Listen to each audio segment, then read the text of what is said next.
Hello, it's Sharron. I am going to wait a couple of minutes. I hope that some of you can join me as we talk about chapter 4. I'm going to share this with my first page. Let me see how to do that. Hope some of you can join me. How can I share it? See how to do that. Hope some of you can join me. How can I share it?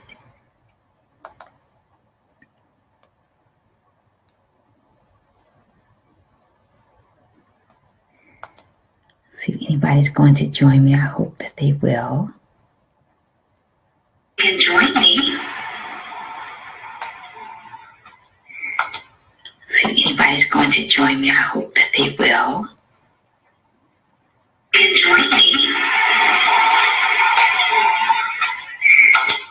See if anybody's going to join me. I hope that they will.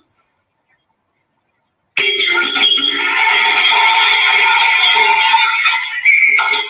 See if anybody's going to join me. I hope that they will. Can join me.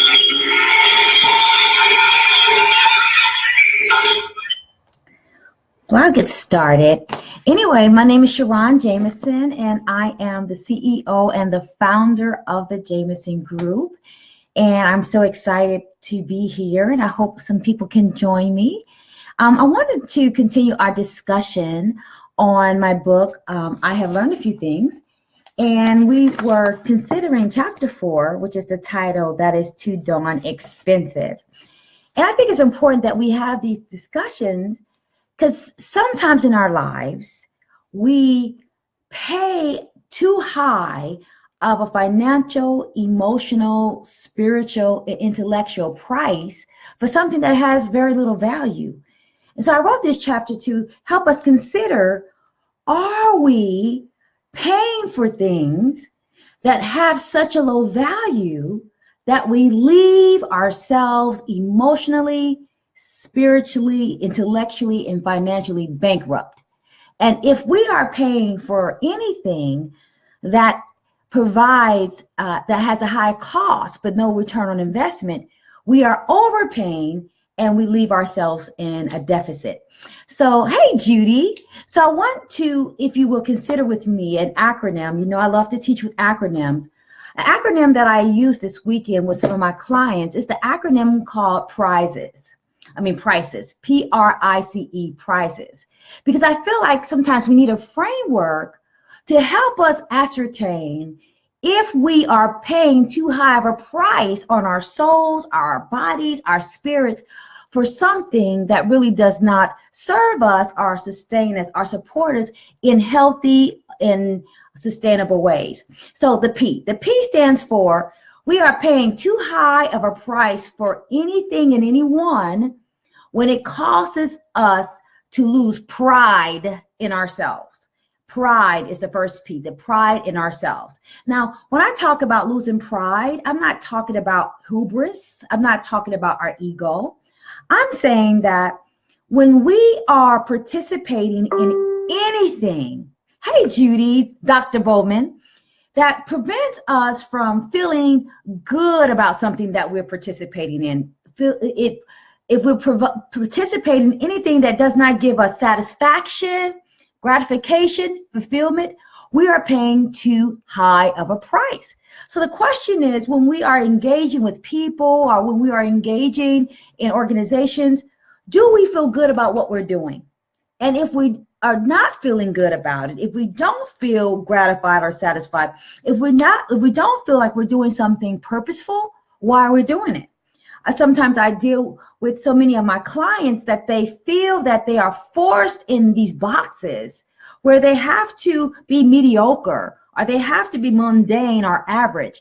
But none of us wakes up in the morning and says, oh, I can't wait to be just average today. So the question is, hey, Lucky, are we engaging in a way and are we making decisions that allow us to feel some sense of satisfaction and fulfillment about what we are doing? If not, the price is too high.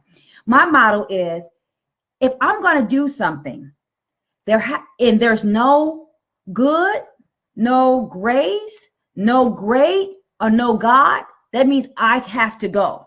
So that's the question. If there's no grace, no good, no gratification, no God, no goodness, I think maybe we need to go. Everything that we do, we should be able to stand behind and feel as if we are doing our best, if we are performing our best, if we are producing our best. So if you don't have pride in who you're with, pride in what you're doing, pride in how you're showing up in the world, you're paying too high of a price. So that might be the chapter is, that is too darn expensive. If it costs me to operate in a way that I'm not proud of what I'm doing, the price is too high. So that's the P. The R stands for the price is too high if it makes me sacrifice my own respect. Because I feel that when we think about respect, we think about how we hold ourselves, we think about admiration and how we regard ourselves. And the person we have to regard the most and hold up in some type of esteem and in some type of admiration is ourselves. And so we have to ask ourselves, am I willing to betray myself to make someone happy? Am I willing to acquiesce to appease someone else? And if there's anything that we are called to, people are asking us to do, that makes us betray ourselves, we are really putting ourselves in bondage. Because at the end of the day, the most important person that you need to respect is yourself. And so often I see people deny themselves or surrender themselves or prostitute themselves for perks and profits and popularity and privilege, and they end up bankrupting their own soul. Because the truth is that anytime we have to acquiesce who we are for someone else's aggrandizement, the price is too high. So the question is, are you abandoning who you are to appease someone else? Are you acquiescing in a way that makes you minimize who you are? And the question is, we have to be in charge of that, because people will always assume that you're going to abandon your desires to make them happy. People always expect for you to give up what's true for you to accommodate them. Now, they might not say that they're expected, but people do expect it. So the question is, if it's our, yes, Lucky, our responsibility to hold ourselves in respect, and that means that I have to risk making you upset if it means that I have to honor me, because I can never put myself on sale. That means that I won't pimp myself. I won't prostitute myself for popularity. I won't prostitute myself for perks and privileges and any of those things that don't sustain me, that don't edify me, that don't support me. So the question is are we putting ourselves on sale by disrespecting ourselves? Because if we put ourselves on sale, society is not going to increase your rate. So if you say you're worth 2 cents, society is going to give you 1 cent. But so it's our responsibility to say, this is my value. And if you don't want to pay, that's fine, but I won't demote and downgrade and downsize who I am to fit in your box. I won't dismember myself to make you feel powerful. So we have to think about, what are we doing, and are we showing up in a way that makes us honor ourselves? So the P stands for, anything is too expensive when it costs you to not feel proud of yourself or proud of your actions, when it costs you to or expect you to lose respect for yourself or function in a way that denies you your own dignity. And the I stands for integrity. Now, that's a word we keep hearing flying all the way around. Integrity is when there is consistency and congruence with your head, your heart, and your hand. Head, heart, and hand, mind, soul, actions. Where you think, you feel, what you do. Now, the challenge is that if anything or anybody expects you to walk out of integrity, they are not honoring who you are nor the truth of who you are. And so we have to say, is it worth me not honoring who I am? Is it worth for me to be out of alignment to be on your team? I tell people I will never not be on my side to be on your side. But however, people expect us to do that. So we have to ask ourselves, are we walking in our truth? Now, walking in your truth is a revelation. Because when you walk in your truth, you tell the world, this is who I am and this is who I stand for. So it's revelation. But also when you stand in the truth of who you are, it's a revolution. You're saying that I will not succumb to your box. I will not be suffocated by your status quo. I will not put myself in a straitjacket of your silo. I will not minimize myself to your myopic mindset. I refuse to endorse who you want me to be and not be able to experience and express and enrich myself and enjoy myself in a way that honors me. That's integrity. So the problem is when we stop operating in integrity, we forfeit our ability to walk in congruency. And when we're not congruent, we lose credibility. So we have to be consistent. We have to be congruent, because then we're credible. And you don't have to be credible to anybody else except for yourself. I tell people how I operate in the world is a revelation to who I am and what I believe. But if you don't like it, it's a revolution. Because the revolution is to be exactly who you are, because it says that you can walk in your own conscience and you don't have to succumb to the needs of the crowd. To be in a revelation and a revolution says, I will follow my own heart and not the herd. I will follow my own mind and not the masses. I will follow my own gut, and I will not live in the gutter of your expectation. And that is where we have to be very powerful and very fruitful and very consistent, because if not, we will show up in a way that we put ourselves in a lot of holes. When we are in integrity, we are whole, W-H-O-L-E. But when we don't show up in integrity, we put ourselves in holes, H-O-L-E-S. And when we are in holes, here's the sad part. Our self-respect leaks out. When we don't operate in wholeness, our self-love seeks out. It seeks out in the holes that we create by walking not in our truth. Our truth gives us wholeness. Walking in a lie betrays our souls, and we become bankrupt because all of our goodness, all of our grace, all of our power seeks out in a way that it disempowers us, and we become disenfranchised in our own life. If we're going to walk in integrity, that's the only way that we can liberate. Because when you walk in who you are, you liberate yourself from the needs and the expectations of others who really don't have high desires of you. It's not that they don't love you, but however, a person can never have greater desires for you than you have for yourself. So we have to walk in integrity. So I think it's important to always understand that anything is too high of a price when it causes you or requires you to not be proud of who you are and what you produce and how you show up.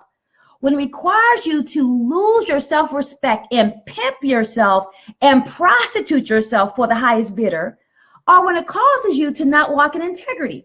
When people require you to, in some way, abandon you to abide with them, the price is too high. I tell people I will never be ride and die with you, because I will never die to ride with you.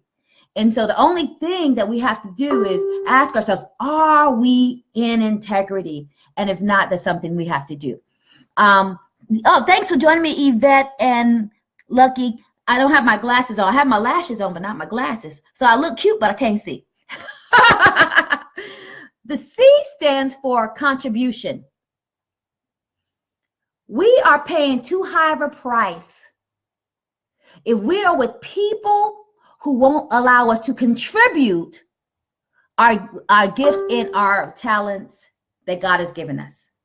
We are paying too high of a price if we are in jobs and organizations that will not allow us to contribute all the gifts, all the talents, all the skills that we have been endowed with. Now let's look at this. So often I hear some of my clients say, well, I'm in love. My spouse won't let me. My spouse won't let me go back to school. My spouse won't let me, fulfill my dreams. I'm saying, I say, baby, you never ask for permission. You ask for support. But here is the challenge. We have been given our gifts and talents to contribute. And if I want to just say something biblical, the Bible tells us that we should be fruitful and multiply. That means that we're supposed to contribute. We are supposed to be contribute by the gifts that we have been entrusted with. If you're in a relationship when a person doesn't want you to contribute and do your gift and to do your dream, if you are with an organization that wants to minimize you and ostracize you and keep you contained in a box, you're paying too high of a price. I remember when my first marriage, because I've been married and divorced twice. When I said I'm going to answer my call to be a minister, and they said, well, I don't want you to be a minister. I'm like, well, I don't want to be with you because my calling is not up for vote. My calling, you don't get it. You don't have a voice or a vote. Now we can negotiate on how we're going to run, how it's going to fit in our lives, but you don't get the final word because you didn't give me the gift, and you're not going to tell me how to use it. Because if we think about it, we only have gifts. We only blessed with gifts. We're blessed to bless others. And so when we are with people or in organizations or in any environment that people expect us to sleep on our talents, to downsize our gifts, to dull our shine, to accommodate their fragile egos, to be a less of who we are, to accommodate their flimsy sense of self, that we are paying too high of a price. We have gifts that we should be able to use to contribute to serve the world. And if you are in any type of relationship, I don't care if it's professional or personal, that the person expects you to not use your gifts, to not walk in your purpose, not to walk in your divine design, maybe it's the wrong relationship. We have to remember that our gifts, our talents are the transportation to our destination. Our gifts and our talents, I'm going to say it again, our gifts and our talents and our skills are our transportation to our destination. And you will never have fulfillment. You will never have joy if you're not walking in your purpose.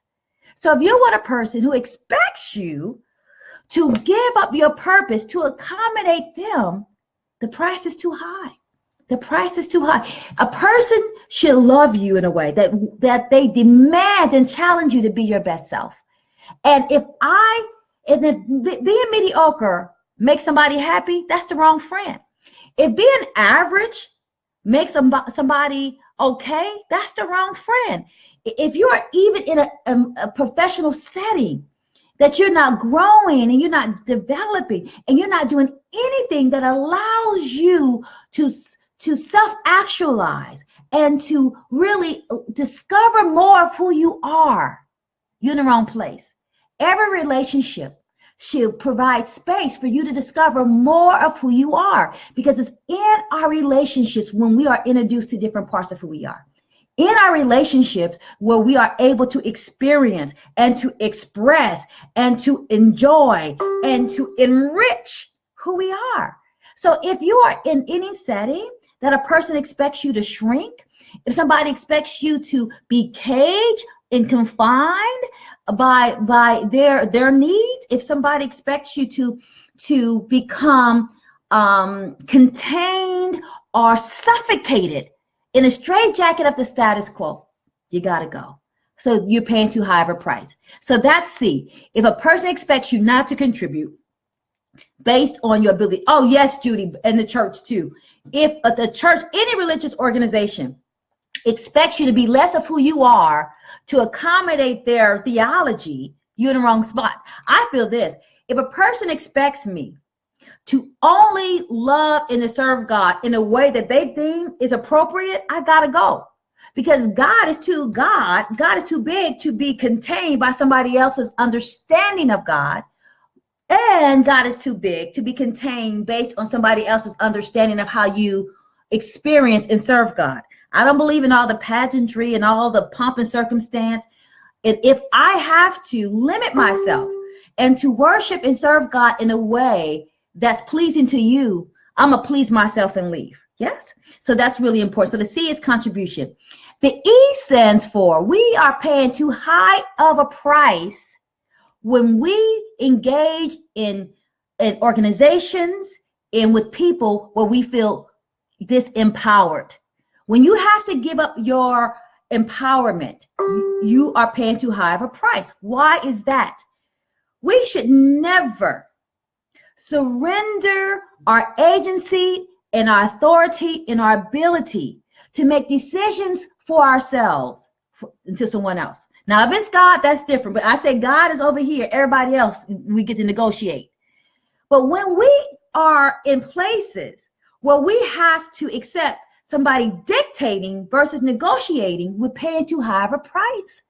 Because when we are dictated to, it already sets us up from a position to downsize, right? Because some people can never understand all of who you are because you are too amazing, you're too complex, you're too layered.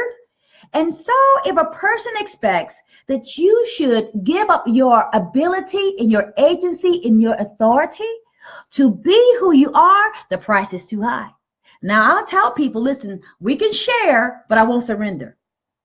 Now, and if people expect you to surrender all of who you are to accommodate them, I think we need to consider, are we paying too high of a price? I don't mind sharing. I don't mind sacrificing, but I will not surrender all of who I am. And I will not at all try to be less than who I am to accommodate somebody else's fragile ego. If your ego is too fragile to stand in your truth, then we can't be together. I don't care if it's friends. I don't care if it's professional. And I see so many people allow themselves to be downsized and downgraded to fit into places that are too small. We just have to be honest. Some relationships are too small for who we are.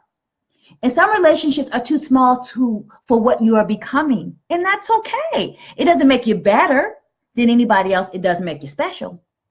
And if a person is not willing to grow, it makes space for your growth. It makes space for your vision. It makes space for your mission. It makes space for how you are learning who you are. Well, maybe we got to have a different conversation. Now, I might not have to kick you out, but maybe I have to marginalize that relationship. The relationships that should be maximized in our lives are the relationships that allow us to be more of who we are and to experience more of who we are and to learn more about who we are, because we always are learning about who we are. And if a person is not willing, or an organization puts a cap on your development, it's up to you to remove that cap. Because at the end of the day, only you can liberate yourself. Other people can limit you, but only you can liberate you. Only people can put you in their expectations, but only you have the power and the privilege to enlarge your territory and enlarge who you are. So the E is empowerment. The S, the last one, is sanity. You are paying too high of a price when it causes you to lose your sanity. I feel like this. If crazy is driving, and I don't mean mental illness, I mean just people who are crazy because they think that you're going to give up who you are to accommodate them. If crazy is driving, why are you getting in the car? I think we have to really say, if a person, being with a person or organization, is going to make you feel full of anxiety, full of resentment and rage, full of shame and guilt and regret and anger and disappointment and insecurity and doubt and discouragement and degradation, why are you there? I find many times people would say, some of my clients, well, Sharron, she's going to change. Okay, what evidence do you have that they're going to change? Has their behavior demonstrated that they are shifting?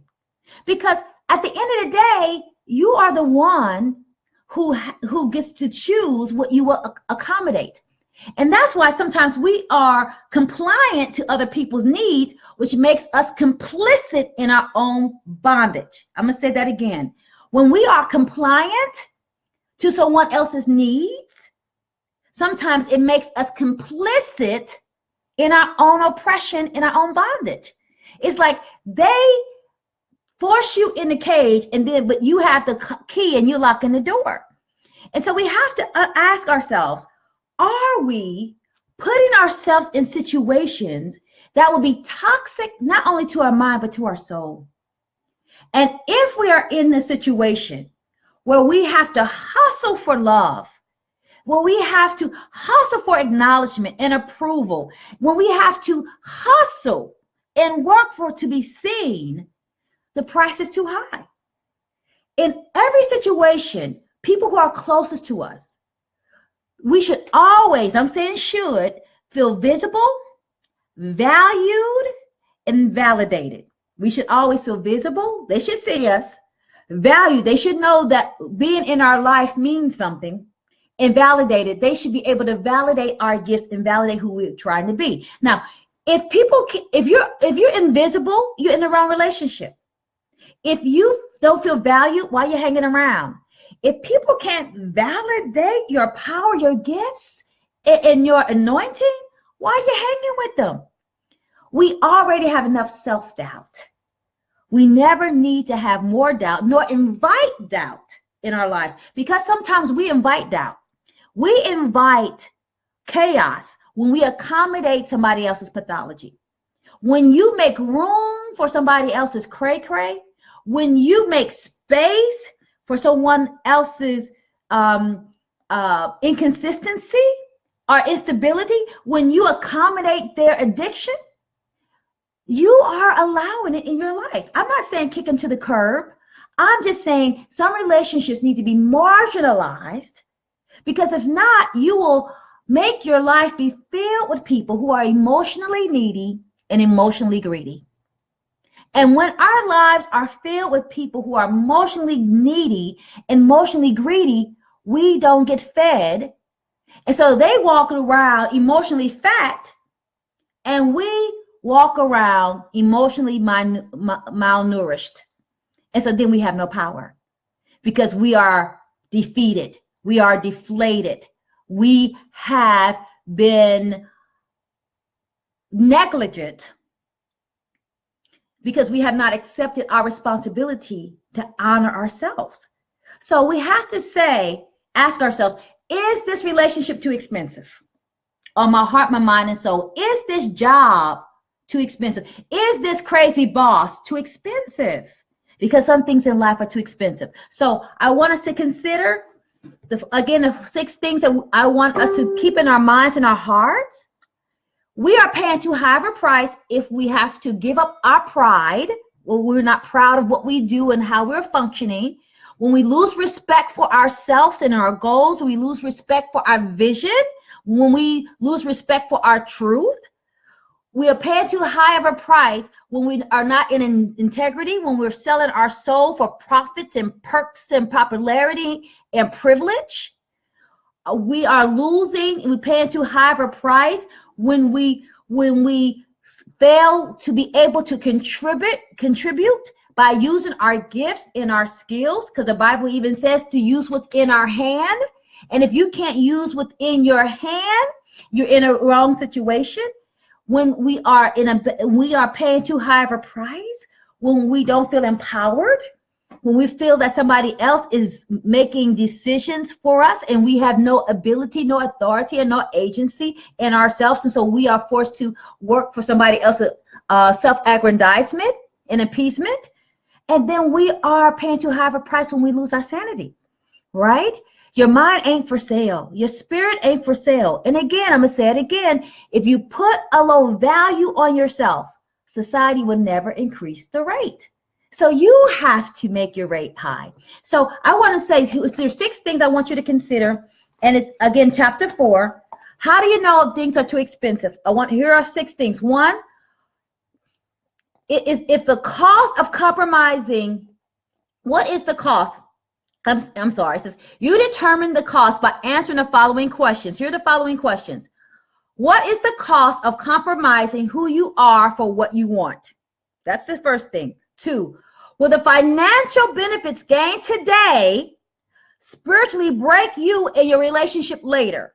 Will the financial benefits gained today spiritually break you in your relationships later? Number 3, does the cost support your overarching vision for your life?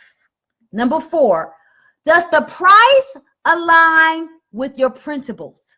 Does the price align with your principles? Number 5, will the results of your decision today feel like a blessing, a bargain, or a burden in the future? I'm going to say it again.